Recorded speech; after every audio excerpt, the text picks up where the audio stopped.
이 전도서를 쓴 사람이 누구인가? 사실 1절을 보면 다윗의 아들 예루살렘의 왕, 그러면 제일 먼저 생각나는 것이 솔로몬입니다. 근데 자기 이름을 써놓지 않습니다. 솔로몬을 연상시킬 만한 모든 힘과 부와 권력을 가진 어떤 존재가 틀림이 없습니다. 그러면서 자기 이름을 밝히지 않은 익명성으로 쓰여져 있습니다. 여러분, 익명성이란 두 가지 의미가 있지 않습니까? 부정적인 것으로는 나는 책임지기 싫다. 그때 익명성을 사용합니다. 긍정적인 의미로는 겸손의 표지입니다. 아니, 인생이 헛되다고 말하는데 도대체 내가 누구인지 드러나는 것 그 자체가 이게 인생이 헛되다는 것과 맞지 않지 않은가? 그래서 자기의 지위는 썼지만 자기 이름은 숨겨놓은 그 모습을 우리는 성경을 통해서 보게 됩니다. 오늘 읽은 전도서는 종교적인 특징을 지녔다기보다는 오히려 철학적인 냄새가 아주 풀풀 풍기고 있습니다. 여러분, 철학과 종교의 차이가 뭘까요? 아마 여러 차이점을 우리가 얘기할 수 있을 것입니다만, 이것을 아주 단순하게 이야기를 하면 철학은 질문하는 학문이라고 한다면, 그것도 이성을 통한 비판적인 질문, 수많은 것을 향한 질문을 하는 것이 철학이라고 할 수가 있습니다. 그러나 철학의 한계성은 그 대답이 시원치가 않다는 것입니다. 대답할 그 내용을 때로는 상당 부분 갖고 있지 않다는 것입니다. 종교, 우리가 믿고 있는 신앙을 종교라고 우리가 굳이 얘기한다면 비판적인 이성을 끝까지 그 질문을 갖고 마지막까지 가는 것을 인식하고 있는 것이 이 신앙이라고 할 수가 있습니다. 바로 거기에 믿음, 바로 신앙이 놓여 있습니다. 현실의 많은 질문을 뛰어넘는 초월의 세계를 향해서 우리의 마음이 열려져 있다고 하는 것이 이 종교의 세계, 신앙의 세계인 것입니다. 이렇게 표현해도 괜찮을 것입니다. 하나님에 대해서 인간이 말하는 것은 철학입니다. 그 반대로 인간에 대해서 하나님이 말씀하시는 것은 종교라고 할 수가 있습니다. 그래서 철학은 끊임없이 인간이 말하는 자로 등장하고 있다고 한다면, 신앙, 우리가 믿고 있는 신앙은 인간은 먼저 말하기 전에 듣는 자로 나타나고 있습니다. 여러분, 그래서 철학은 끊임없이 말하고 질문하고 그렇게 하고 있지만, 우리가 하나님을 믿고 예수를 믿게 되면 우리는 먼저 하나님의 말씀 앞에 서서 내가 듣겠나이다, 말씀하시옵소서. 이게 신앙이고 우리가 믿고 있는 기독교 종교라고 할 수가 있습니다. 그런데 오늘 읽은 이 전도서를 보면 전도서는 수많은 질문을 쏟아내고 있습니다. 여러분, 볼에 질문할 수 있다고 하는 것은 용기입니다.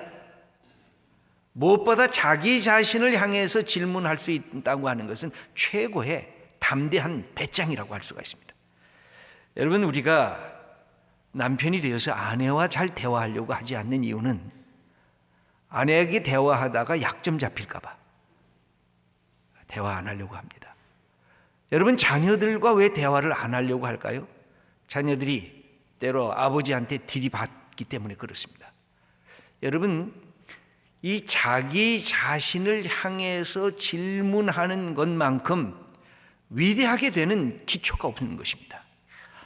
그런데 바로 여기 전도서는 자기 속에 있는 절망, 자기 속에 있는 문제, 자기 속에 있는 약점에 대해서 치열하게 질문을 하고 있습니다. 이 점에서 전도서가 아주 우리에게 위대한 책으로 다가오는 것입니다. 그러면서 그 속에 있는 무의미성, 자기 절망, 이것을 어떻게 탈출해 볼까 그는 애쓰고 있습니다. 우리가 현대인의 위기를 얘기를 할 수 있다고 하면 현대인들이 질문을 잘 안 한다는 것입니다. 아니, 질문으로부터 자기 자신을 회피하려고 도망간다는 것입니다. 자기 자신의 문제를 들여다보지 않고 남의 것에 대해서만 큰 소리를 치는 것, 우리 현대인이 갖고 있는 우리의 약점입니다. 이것은 우리의 비겁함의 발로이기도 합니다. 오늘 전도서를 읽어보면 자기 자신에 대해서 하나하나 물어가고 있습니다. 도대체 네 인생이 뭐냐? 네가 여기까지 온 것 속에서 내 인생이 참답게 그렇게 의미가 있었던 것이냐 하고 묻습니다. 그런데 여기에서 묻기는 하는데 하나님의 대답을 그는 잘 받지를 못합니다. 하나님의 침묵을 경험합니다. 그래서 그는 할 수 있는 일이란 자기의 모든 이성을 다 동반해서, 자기의 경험을 다 동반해서 자기의 삶의 그 문제점을 그대로 토해내고 있습니다. 전도서를 읽어보면 전도서는 대화가 아닙니다. 여러분, 우리의 다른 성경책은 대화입니다. 인간이 질문하고 하나님이 대답하십니다. 하나님이 우리에게 질문하고 우리가 하나님께 대답을 합니다. 그래서 성경은 대화적으로 되어 있습니다. 이야기가 대화적인 이야기입니다. 그런데 우리가 전도서를 읽다 보면 대화가 아니라, 다이얼로그가 아니라 모놀로그입니다. 독백이라고 할 수가 있습니다. 그래서 그 속에는 하나님의 말씀이 없는 것처럼 보여집니다. 어떻게 보면 하나님의 계시가 없다, 그렇게 선언할 수도 있습니다. 그럼에도 전도서는 계시의 말씀입니다. 왜냐하면 전도서 안에 하나님의 은혜가 들어있기 때문에 그렇습니다. 역설적으로 표현한다면 계시의 부재 속에 있는 하나님의 계시입니다. 말이 좀 어렵게 우리가 들어질는지는 모르겠습니다만 계시가 부재합니다. 그런데 그것이 하나님의 계시입니다. 그래서 이것을 종종 뭐라고도 표현하냐면 하얀 은혜가 아니라 검은 은혜, 숨겨진 은혜다, 그렇게 표현하기도 합니다. 지옥과 천국의 차이가 뭘까요? 지옥의 특징은 고통입니다. 그런데 지옥의 본질은 고통이라기보다는 허무라고 할 수가 있습니다. 그것도 영적인 고통입니다. 단테가 신곡이라고 하는 Divine Comedy라고 하는 신곡을 쓰게 됩니다. 그리고 거기에 지옥을 표현하는데 지옥의 그 문에 쓰여져 있는 글귀가 있습니다. 그것은 뭐냐면 여기에 들어오는 그대들이여 모든 희망을 버리라. 그러니까 지옥이란 뭐냐면 희망을 가질 수 없는 것이 지옥이라는 것입니다. 여러분, 구약의 욥기를 보면 고통을 당하지 않았습니까? 그래서 하나님을 원망하면서 하나님 앞에 대들지 않습니까? 그럼에도 불구하고 욥은 두 가지를 놓치질 않았습니다. 욥의 인생을 보면 하나는 신앙입니다. 여러분, 하나님께 대들었지 하나님이 없다고 하나님을 그냥 팽개친 것이 아닙니다. 여러분, 신앙이 있다는 것은 하나님께 대들었다는 것은 괜찮은 것입니다. 하나님께 도전했다는 것 괜찮은 것입니다. 그것은 하나님을 전제하고 있다는 것이고 하나님을 믿는다는 뜻입니다. 욥은 하나님을 거절하지 않았습니다. 그 다음에 욥이 또 하나 붙잡은 것이 있었습니다. 그것은 희망이었습니다. 이 고통이 언젠가는 끝나고 고통을 넘어서서 하나님을 만날 수 있다는 소망을 가졌습니다. 욥은 바로 이 소망 이외에 이 모든 것들을 다 팽개치면서 소망 하나를 붙잡고 있었을 때 하나님께서 그를 회복시켜 준 것을 성경이 기록하고 있습니다. 그런데 전도서를 우리가 읽어보면 신앙을 갖고 있는 것 같기도 하고 갖고 있지 않은 것 같기도 하는 느낌을 받게 됩니다. 왜냐하면 공허, 절망, 무의미성, 희망이 사라진, 결국은 소망조차도 없는 그 탄식을 우리가 듣고 있기 때문에 그렇습니다. 여러분, 구약 성경에서 우리가 아주 멋지고 우리의 삶의 내용들을 아주 깊이 있게 다루고 있는 책을 다 그렇습니다만 특별히 우리가 읽어볼 책을 제가 3권을 권면한다면 하나는 욥기고 다른 하나는 아가서고 그리고 다른 하나는 전도서입니다. 한번 올 한 해 내 삶에 이런 여러 가지 문제, 내 삶을 어떻게 살까? 한번 이 세 가지 책을 다시 읽어보시면 좋습니다. 욥기는 어두운 밤을 지내고 있습니다만 가슴에 소망을 품고 있습니다. 고통 중에 있지만 언제 아침이 올고 하는 기대감이 살아있는 것이 욥기가 갖고 있는 특색입니다. 여러분, 아가서는 뭘까요? 사랑하는 연인이 함께하는 밤은 밤인데 아주 뜨겁고 열정적인 밤을 보내고 있는 것입니다. 그리고 그들은 말합니다. 이 밤은 좀 천천히 지나갔으면, 우리의 사랑을 더 불태웠으면, 그렇게 얘기하고 있는 책이 아가서라고 할 수가 있습니다. 그럼 전도서는 뭘까요? 전도서는 그 밤이 아주 칠흑 같습니다. 불빛이 안 보입니다. 소망이 다 사라지고 있습니다. 기댈 곳이 어디에도 없습니다. 그래서 밤이 언제 끝날는지 기대할 줄을 모르면서 더 쓸쓸하고 외로움 속에 빠져 있는 그 삶의 내용이 바로 이 전도서 속에 들어가져 있습니다. 여러분, 제가 예수님을 처음 믿고 그리고 성경을 읽기 시작할 때 이 전도서가 제게 엄청나게 크게 다가왔습니다. 아니, 성경 속에 이 전도서와 같은 책이 있다니, 인생의 허물을 얘기하는 책이 있다니, 그것도 인생 모든 것을 경험한, 모든 것을 소유하고 모든 것을 누리고 이 세상의 모든 쾌락을 즐기고 이 세상에 갖고 있는 권력자로서 모든 것을 다스렸던 한 왕이 자기의 삶을 되돌아보면서 인생이 참 이렇게 허무하게 지나가는구나, 이렇게 탄식하는 이 모습 속에서 그동안 제가 갖고 있었던 그 수많은 물음들이 이 안에 담겨져 있다는 사실을 깨달으면서 이 전도서를 열심히 봤던 기억이 있습니다. 이 전도서의 허무주의가 우리에게 다가오는데, 이 허무주의는 긍정적인 효과가 있습니다. 여러분, 허무를 발견한 사람만이 허무를 뛰어넘는 삶의 의미성, 삶의 긍정성, 삶이 얼마나 소중한 축복이라는 사실을 동시에 깨닫게 되는 것입니다. 여러분, 인생은 이 양면이지 않습니까? 어둠의 깊이를 알아야 빛이 얼마나 좋은지를 알지 않습니까? 어둠 속에서 내가 헤맨 경험이 있어야 생명이, 빛이 내게 다가올 때 깜짝깜짝 놀라며 그것에 따라가지 않습니까? 죽음이라고 하는 슬픔이 얼마나 과격한 것임을 내가 알 때 영원한 생명이 있다는 그것이 내게 복음의 기쁜 소식으로 다가오지 않습니까? 여러분, 그래서 이 전도서의 허무주의는 어떤 긍정적인 효과가 있느냐면, 우리의 마음속에 뱀처럼 이렇게 도사리고 있는 탐욕들이 있습니다. 이 탐욕들을 거침없이 깨뜨려 버립니다. 내가 그동안 추구했던, 하나님을 따라가면서도 추구했던 은밀한 우상들 있지 않습니까?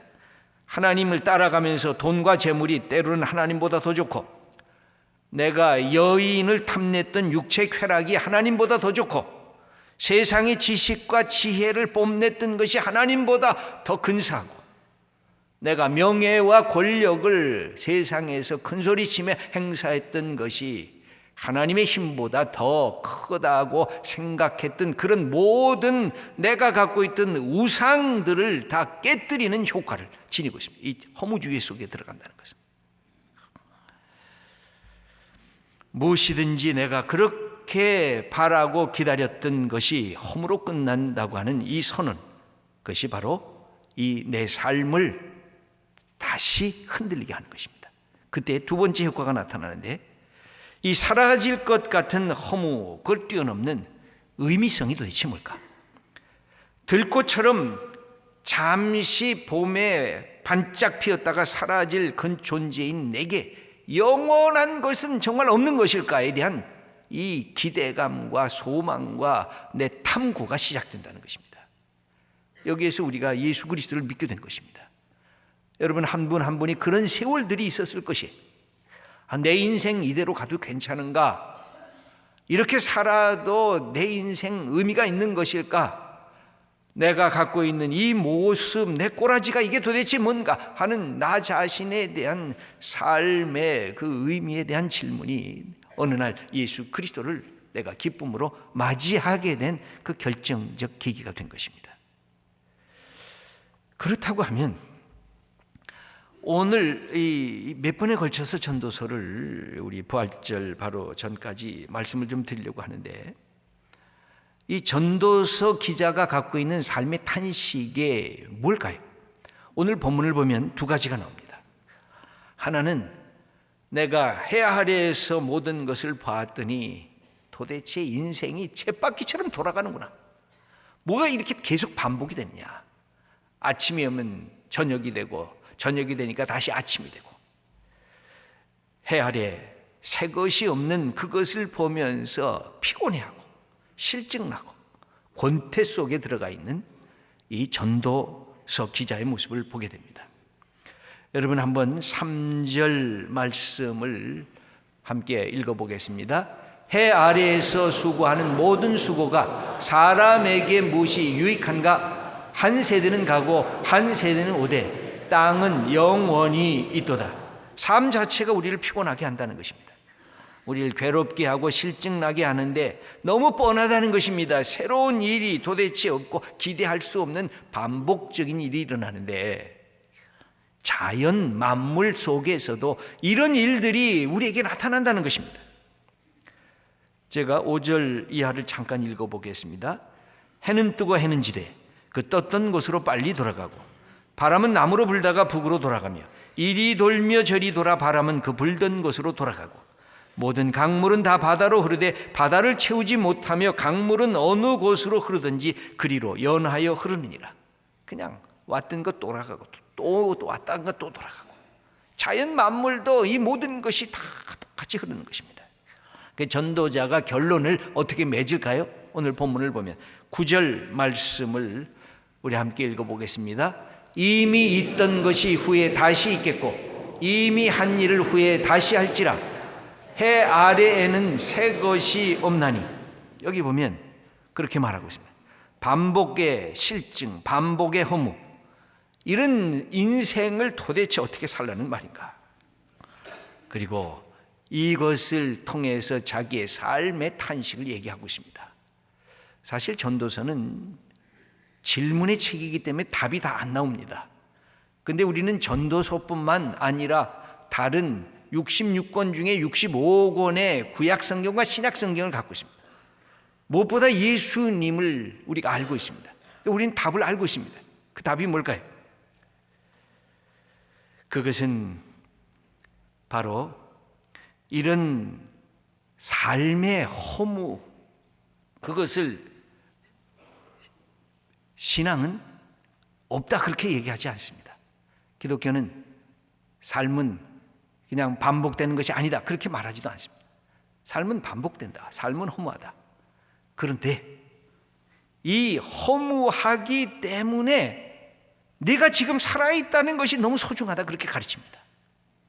네가 호흡하는 것이 너무 감사하다. 오늘 장로님이 기도한 것처럼 내가 호흡하고 이 봄이 오는 소리를 듣고 이 세상에 그 아름다운 하나님의 창조의 솜씨를 내가 느낀다는 것, 그것이 너무 귀하고 소중하다는 것입니다. 이런 지금 살아 있을 때 마음껏 즐거워하면서 살라는 것입니다.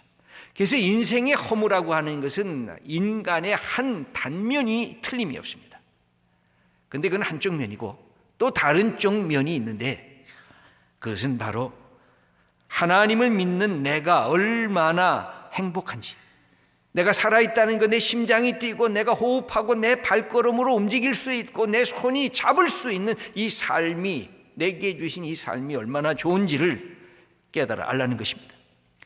음식을 먹으면 내 이 위로 소화되고 내가 먹고 마시는 것이 내 입에 즐거움이 되는 것, 그걸 즐거워하라는 것입니다.